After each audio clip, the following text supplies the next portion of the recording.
What's up guys? Today a sneaker review, keeping in line with our January, February and going into the spring, start of the year video production goal.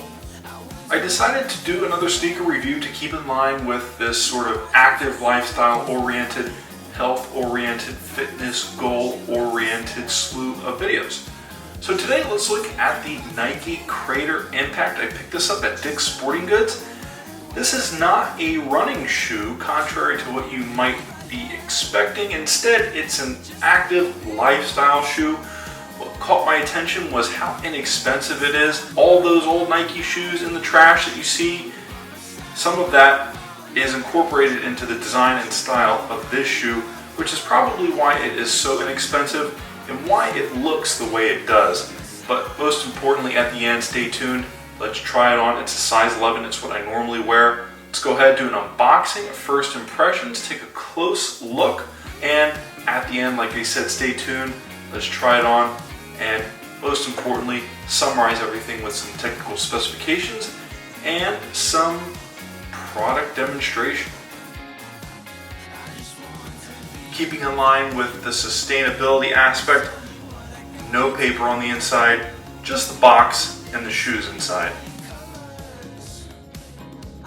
Also important to note, like I said, in the box, just the shoe, but also no stickers or tags, nothing that creates waste. So at the store, what caught my attention, never seen anything like this before from Nike, even though it incorporates some of the same material found in other sneaker reviews. Let's go ahead and take a look at what makes this shoe so inexpensive. This shoe is actually the most expensive, and the colorway, which is stone brown gold, is just okay. It's $104.99. It's affordable. You can dress it up and wear it during the day. It could go well with a pair of jeans or khaki pants, it looks like. But what's even cooler is go a step down, pay $74.99 and get a few different variety of color, some even more attractive looking, like this white light tone or this football gray, which is a light blue. And at the bottom at $55.97 are 4 additional colors. Ash green, which as you can see is a really awesome looking colorway. Green gray. Gray black, which is something I probably would have picked over this, but Dick's did not have this in stock in store. And last, most importantly not least, covering the basics, black gray. And what you'll notice, actually looking at just the least expensive pair at $55, the point that I wanted to make looks exactly the same as the $104 pair. Since we're talking about style first, we'll talk about the features next and what this shoe is intended to be used for. It's made of the same material you would expect to find on shoes of this generation from several years past on this channel, at Dick's Sporting Goods, at Nike, at Under Armour, at Adidas. It's got a foam sole and a mesh upper.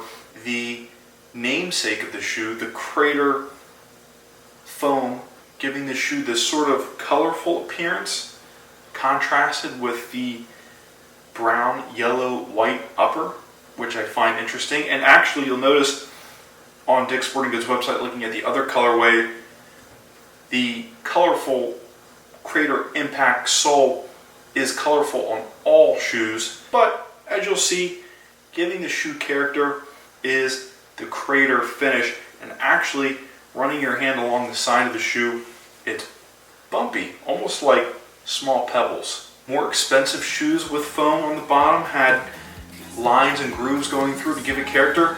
This, Nike saved money not by adding lines or grooves, even though there is a character line running through the sole. Instead added this Crater texture.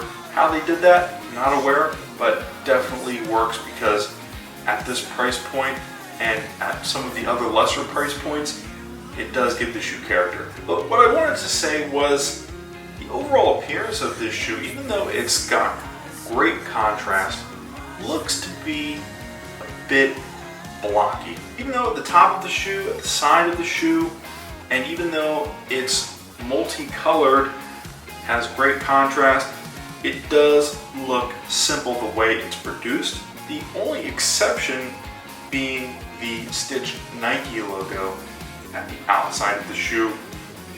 Kind of a zebra-like pattern on Dick's Sporting Goods website, that's how they describe it. That, I think, makes this shoe stand out. Had this been a solid Nike check, probably would have been different. Also, let me know what you think. The Nike check, half covered by the sole, not full Nike check. So like I said, yes, it does look simple in the way it's produced, but again, great contrast, which leads me to the next segment, the functionality of the shoe, its intended purpose. So picking this up, it's extremely lightweight, comparable to that of a running shoe, but not flexible like a running shoe, rather rigid. Again, not a running shoe. And like I showed earlier, a pull tab at the back, but one thing I missed was it's a dual feature pull tab. You've got a pull tab like you would expect at the back of the ankle collar, but also towards the back of the heel at the bottom, at the back of the shoe. Very interesting. Have not seen something like that before. So doing a little digging, the foot orthotic does seem to be removable, but upon inspection is sticky. It does have a rainbow speckled finish to match the crater sole.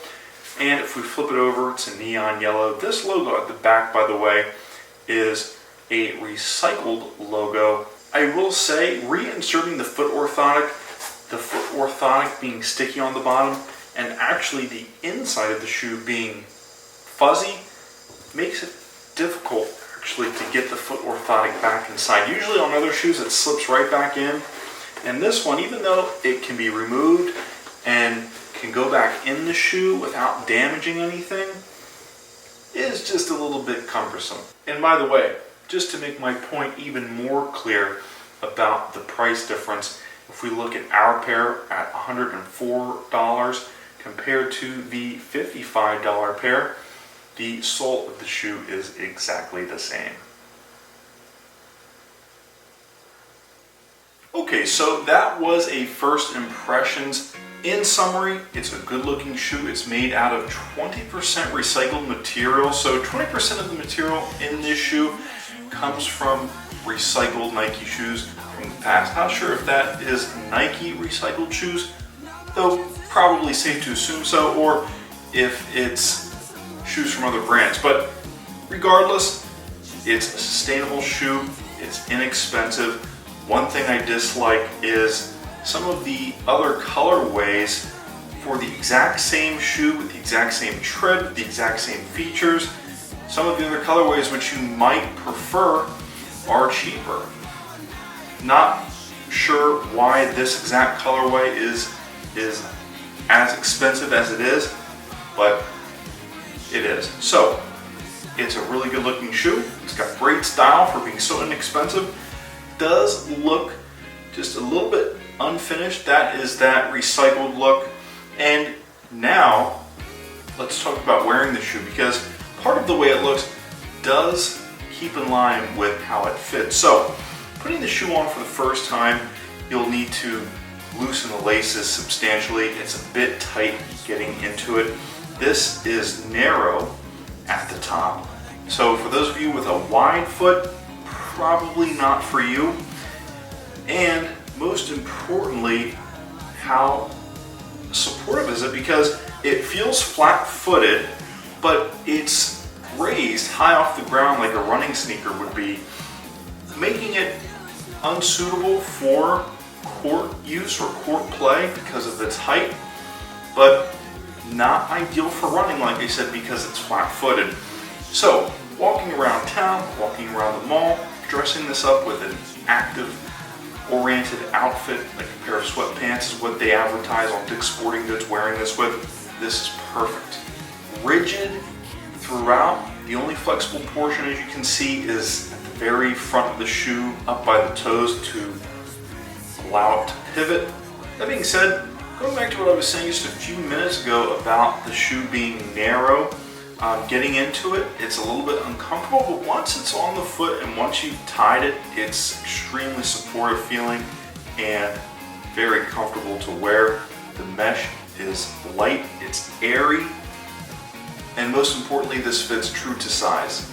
So in summary, it's comfortable, it's supportive, not in the way that you would use it to play basketball or run with it, but supportive in that you can get around town, run errands, walk the mall with it. So anyways guys, this has been an unboxing, a first impressions. I've reviewed several, probably up to 10 pair of other sneakers on this channel before or more. So it's easy to see the similarities between this shoe and other shoes, as well as the differences between this shoe and other shoes, and how best to wear it and how best to make use of it. It's got a super low price point. This being the most expensive colorway at $104, but you could buy it for much cheaper at $55, brand new at Dick's Sporting Goods. The exact same style, the exact same features and look, just a different colorway, not missing a single beat. This particular colorway is the most expensive, not sure why. Maybe the San Diego Padres are meant to win the World Series this year or something like that, because this looks like that colorway, the brown and gold and white. Hit that comment section if you've got questions or to share your experience buying this shoe. Hit the bell icon to get notified when we post to YouTube. Hit the like button to see more videos. Share this video with friends and family and subscribe. My name is John. Thanks again so much for tuning in. I will see you in the next video. This is the Nike Crater Impact I picked up at Dick's Sporting Goods. It was $104. Because I picked this up at Dick's Sporting Goods, that makes this a big box good.